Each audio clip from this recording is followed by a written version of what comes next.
if you try to use the translated version, this by Guan Gong Qing Biao, I'm listing here all the leading scholars in the world have this many different versions, and they each has their own merit.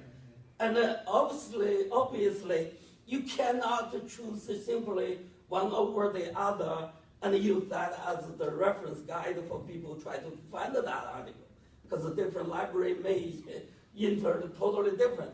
So therefore, also I realized that actually library don't enter, most of the cases don't enter the translated version at all, because your purpose is located and not help the reader to understand what it means. And the other thing is I'm talking about, I already shared my opinion on pinyin, and here it doesn't hurt to give a very quick snapshot of pinyin.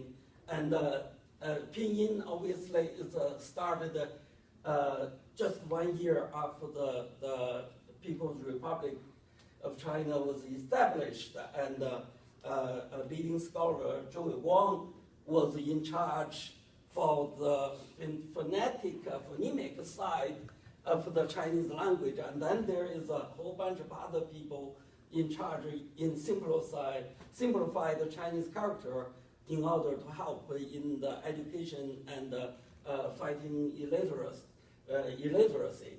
So it was in 1956 the first pinyin system was published, and it was in actually February 12th, and 2 years later, February 11th, 1958, the People's Congress in China formally adopted that as the phonetic spelling system for Chinese language.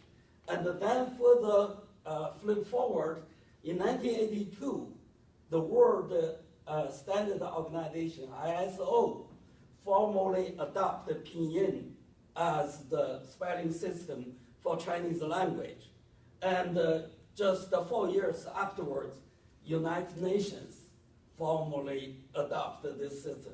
So obviously you can see the pinyin has a history of getting into this role, and obviously we also know not only pinyin was used in China, actually nowadays, even besides these international organizations' recognition, the Singapore, Malaysia, and Hong Kong, all these Chinese-speaking countries already start using, and even Taiwan make that pinyin is the official, and it's a little bit surprised me because they were using different weight gels, and later on, as a pronunciation, they used the traditional old Zhuyin.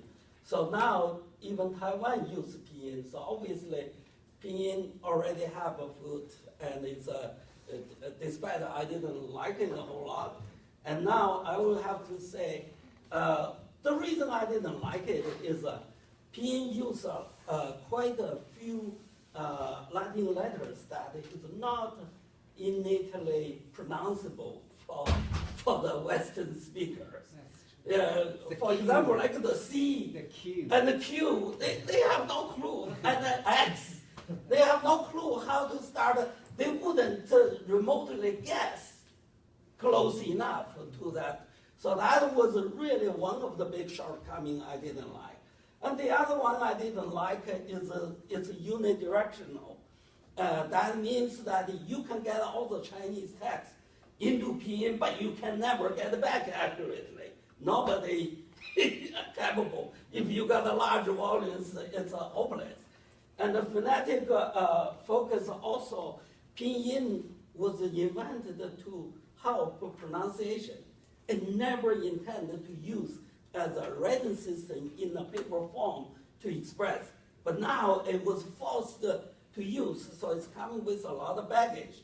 And that was the other thing. However, I do realize there is an advantage of pinyin, because the same problem I was complaining about unidirectional, it's actually now it's an advantage. Because then, if it's unidirectional, no matter what the Chinese was written and who is doing the pinyin, it's all going to be the same. So that way, it doesn't matter where the librarian is, which part of the world they are, if they adopt the pinyin, they can all write the same.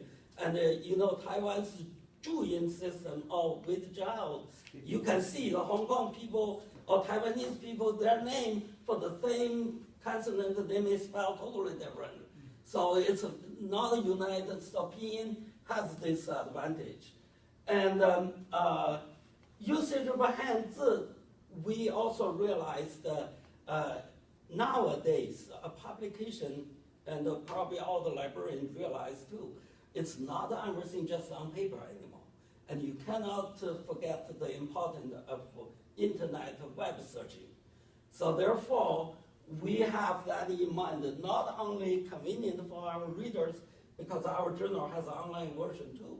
So we want the reader, if they search some key word, important word, especially that term is important to us in our field, we'd rather have the Chinese character there for them to be able to pull out, and plus down the road, if any people are trying to learn in English, so they search the Chinese, they can find, oh, a scholar researched that, even though they were researching in Chinese. By accident, they can also pull out the English journal, so our journal would be also be there handy for them. And choice of character site, this is actually the more interesting, because in the past, in the past, we were initially didn't think of a whole lot of that, because the article we are translating from the original Chinese journal, it's all in simplified. It doesn't matter what article they are citing, and even the most interesting thing is, even the author cited a Japanese article or book, and that book title would be typed in a simplified Chinese, kind of quasi-Japanese, and it wasn't Japanese. It mixed with some katakana, but it's not real. And so we started, because we do our journal very serious, because we are based on English. So whatever the Chinese original publication limitations, we should not be bound by it. So we don't care how they put that in the Chinese version. When we go to English, we need to go respect exactly the authenticity, what it is. And the example I show you here, Chen Ronglai, you see that's one, and here is a Chen Ronglai, the same person. Why it's different? Because this Chen Ronglai book was published in a Japanese translated publication. So Chen Ronglai was based on the Japanese character, not simplified, not traditional. And the top Chen Ronglai, that was a Hanja, that was the Korean version of Chinese. So if the book was originally written in Korean, if you see all those characters are authentically in the Korean publication, even though look to you it's all Chinese, but we go as far as that detail. Okay, and other language I wanted to emphasize on too. Sometimes we have to deal with that conflict thing when they translate, Romanize into English. It would be different. For the same thing, if it's from Chinese, you go by pinyin, but if it's from Korean, Hanja, but then there are also situations that you have, it was, I give you one quick example, and since the time limit, I will jump to the end. But this one is interesting, I want to share with you. It's an archaeological report survey done in Republic of Mongolia. And these sites are very important. And it was done by the Inner Mongolia Institute of Archaeology and the Outer Mongolia Institute of Archaeology joined the team excavate the site. But the site was an ancient Uyghur site, Uyghur tombs. So therefore, culturally, the thing was a Uyghur name translation. But then there are also Mongolian, Outer Mongolian use different way to Romanize, and Inner Mongolian use another way to Romanize. And then the article was published in Chinese. You got so many language that they come out actually different. How you determine the hierarchy of who is more important than the other. One Uyghur is the owner of that culture. That name is theirs. So they're the number one. And the Outer Mongolia was the owner of a geographic territory. It was on their land. So they're the second. So Inner Mongolia coordinated with them, but they are the third. And the Chinese was the final publication was written on, but that was still at the bottom of the pile. English is kind of equal to all of them. So I will just quickly flip through. And the WorldCat, I think I wanted to see if we can get online. It'll be a little bit slow, sorry. Yeah. Could it? Yeah, Oh yeah, it got on. See, and WorldCat, after we discovered this, we have translators, editors, actually literally across the world. Some in China, some in Germany, and even in the U.S., California, New York, Minnesota.